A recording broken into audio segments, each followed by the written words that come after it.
અમદાવાદના ફતેવાડી વિસ્તારમાં મોડી રાત્રે થયો પથ્થરમારો। એક જ કોમના બે જૂથ આમને સામને આવી ગયા હતા અને પરિસ્થિતિ વધુ વણસી જતા પોલીસ કાફલો સ્થળ પર પહોંચ્યો હતો। સ્થિતિને કાબૂમાં લેવાનો પ્રયત્ન કર્યો હતો, જેના સીસીટીવી પણ સામે આવ્યા છે। તોફાની તત્વો ત્યારે એકઠા થયા રાત્રે અને પોલીસ તેમને પકડવા માટે પહોંચી હતી। અપડેટ મેળવીશું ઋત્વિજ પાસેથી। સહયોગી ઋત્વિજ આપણી સાથે જોડાઈ ગયા છે। જે ઋત્વિજ, એક જ કોમના બે જૂથ સામે આવી ગયા। જી સંધ્યા, વાત કરીએ તો જે બનાવ છે તે વેજલપુરના ફતેવાડી વિસ્તારનો બનાવ છે। ગત મોડી રાત્રે એક જ સમાજના બે જૂથો છે તે આમને સામને આવી ગયા હતા અને જોતજોતામાં પથ્થરમારો શરૂ થઈ ગયો હતો। જોકે જ્યારે સમગ્ર ઘટનાની જાણ પોલીસને કરવામાં આવી હતી ત્યારે વેજલપુર પોલીસ તાત્કાલિક ઘટના સ્થળ પર પહોંચી હતી અને પરિસ્થિતિ પર કાબુ મેળવ્યો હતો। કેટલાક જે અસામાજિક તત્વો છે તેઓને હાલમાં ઝડપી પણ લેવામાં આવ્યા છે, તેમની પૂછપરછ શરૂ કરવામાં આવી છે। જોકે આ જે બનાવ છે તે બનાવ છેડતીને લઈને થયો હોવાનું હાલમાં પ્રાથમિક તપાસની અંદર જાણવા મળી રહ્યું છે, પરંતુ પોલીસ દ્વારા જે આસપાસના સીસીટીવી ફૂટેજ અને જે આરોપીઓ છે તેઓની પૂછપરછ શરૂ કરીને વધુ કાર્યવાહી શરૂ કરવામાં આવી છે। જી, આપનો આભાર।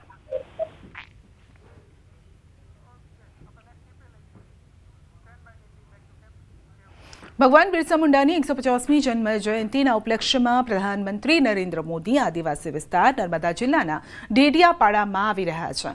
પીએમ મોદી પ્રધાનમંત્રી બન્યા પછી પહેલી વખત ડેડિયાપાડા આવી રહ્યા છે અને માર્કેટિંગ યાર્ડમાં ઊભા કરવામાં આવેલા વિશાળ ડોમમાં તેઓ આદિવાસીઓની સભાને સંબોધિત કરશે। પીએમના આગમનને લઈને લોકોમાં ભારે ઉત્સાહ પણ છે। પીએમના સ્વાગત માટે અત્યારથી જ લોકો એટલા આતુર છે કે વર્લી ચિત્રોથી ઘર તેઓ રંગી રહ્યા છે, કારણ કે આદિવાસીઓની સંસ્કૃતિ અને આ પરંપરા જે છે, આ ચિત્રો જે છે તે તેમની ઓળખ છે, જેનાથી રંગાઈ રહ્યું છે ડેડિયાપાડા।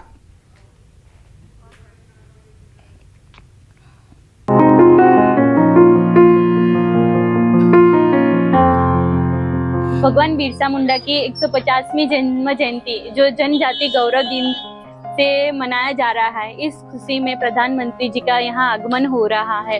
तो इस आगमन की खुशी में हम वर्ली पेंटिंग के माध्यम से उनका स्वागत करते हैं, जिसमें उनका फेस्टिवल हो गया, वो दिन में क्या करते हैं, खेत में कैसे काम करते हैं, पानी कैसे भरने जाते हैं, वो प्रकृति के साथ कैसे जुड़े हुए हैं, जिसमें होली फेस्टिवल हो गया, डांस मूवमेंट जो समूह नृत्य हो गया, फिर हल खेत में हल कैसे चलाते थे, प्राचीन समय वो कैसे रहते थे, सब मैंने पेंटिंग के माध्यम से दिखाया।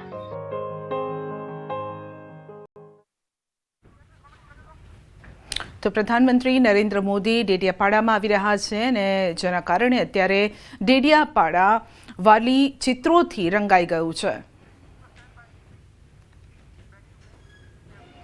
બિરસા મુંડાની 150મી જન્મ જયંતિની ઉજવણી માટે આવતીકાલે પીએમ ડેડિયાપાડા આવશે। બિરસા મુંડાની જન્મ જયંતિના કાર્યક્રમને લઈ નાયબ મુખ્યમંત્રી હર્ષ સંઘવી ગરુડેશ્વરના ઇન્દ્રવર્ણા ગામમાં ખાટલા બેઠક કરી હતી। હર્ષ સંઘવીએ ગામના લોકોને કાર્યક્રમમાં જોડાવવા માટે આમંત્રણ આપ્યું અને તેમની સાથે મંત્રી નરેશ પટેલ, જિલ્લા પ્રમુખ નીલ રાવ, કાર્યકરો પણ ઉપસ્થિત રહ્યા। ભગવાન બિરસા મુંડાજીની જયંતિનો કોઈ ઉત્સવ તમે ક્યારેય જોયો છે ખરી? પરંતુ આ આયોજન થકી દેશના બધા જ સમાજો જનજાતિ ગૌરવ દિવસના દિવસે આપણા આખા સમાજ પર ગૌરવ લઈ શકાય તે માટે દેશના લોકપ્રિય પ્રધાનમંત્રી શ્રી નરેન્દ્રભાઈ મોદીજીએ આ ખૂબ મોટો પ્રયાસ કર્યો છે। આપણા જ કાર્યક્રમમાં હું આપ સૌને આજે આમંત્રણ આપવા આવ્યો છું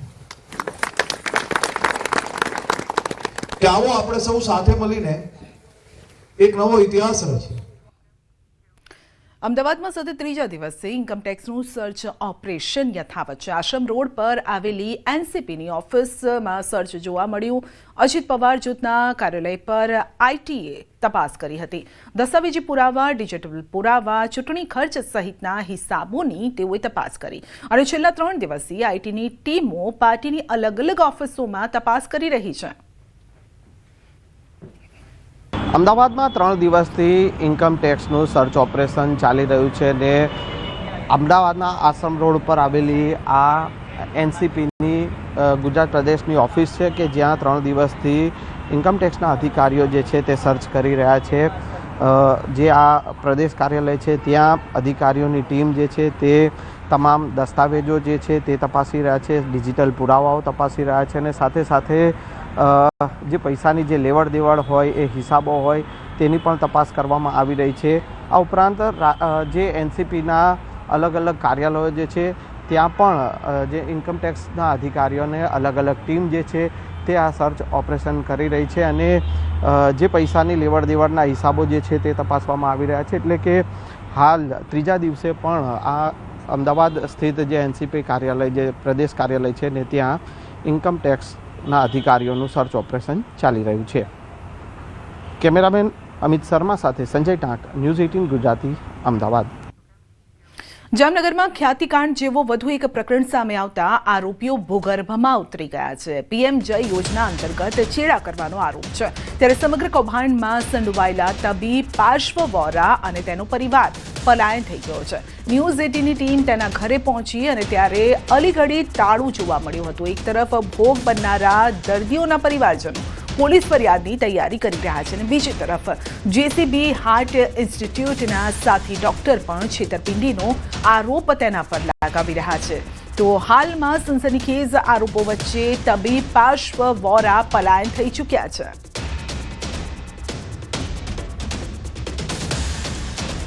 અમદાવાદના ખ્યાતિકાંડ બાદ જામનગરના જે જેસીસી હાર્ટ ઇન્સ્ટિટ્યૂટ છે તેમના ડોક્ટર પાર્શ્વ વોરા દ્વારા જે પીએમજેએવાય યોજના અંતર્ગત ગફલા કરી અને લોકોની સાથે જે રમત રમવામાં આવી છે અને રાજ્ય સરકારે જે પગલાં તોડ્યા છે ત્યારબાદ ડોક્ટર પાર્શ્વ વોરા છે તે ભૂગર્ભમાં ઉતરી ગયા છે. ત્યારે ન્યૂઝ 18 ગુજરાતી હાલ ડોક્ટર પાર્શ્વ વોરાના ઘરે પહોંચ્યું છે. અહીંયા જે પ્રકારે આપ દ્રશ્ય જોઈ રહ્યા છો અલીગઢી તાળું જોઈ શકાય છે. ડોક્ટર પાર્શ્વ વોરા છે તેમના માતા પિતા ડોક્ટર LS વોરા કે જે જામનગરના જાણીતા સર્જન છે અને ડોક્ટર સ્વાતિ વોરા તેમની સાથે અહીં રહેતા હતા. હાથી કોલોની 1માં આવેલું આ તેમનું મકાન છે.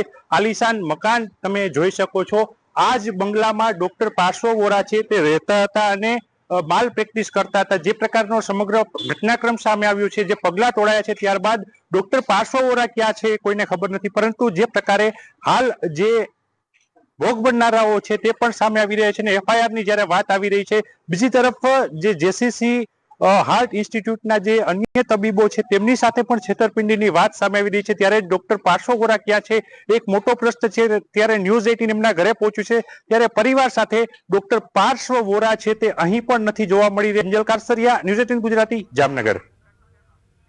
સૌથી મોટા સમાચાર, ગૃહમંત્રી અમિત શાહના દાવા પર લાગી મહોર. મહેનત અને વિશ્વાસના દાવા આખરે સાચા પડ્યા. વિપક્ષના સુપડા સાફ થવાનું આપ્યું હતું નિવેદન અને એ જ આજે એટલે કે 14મી તારીખે સાચું ઠરી રહ્યું છે.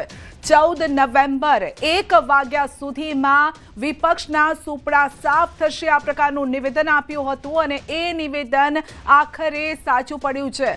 એક રેલીમાં તેમણે આ નિવેદન આપ્યું હતું ને એ નિવેદન આજના સમયે આજે બિલકુલ 14 તારીખ 1 વાગ્યાની આસપાસનો જે સમય એકદમ સચોટ નિવેદન અને સાચું ઠર્યું છે.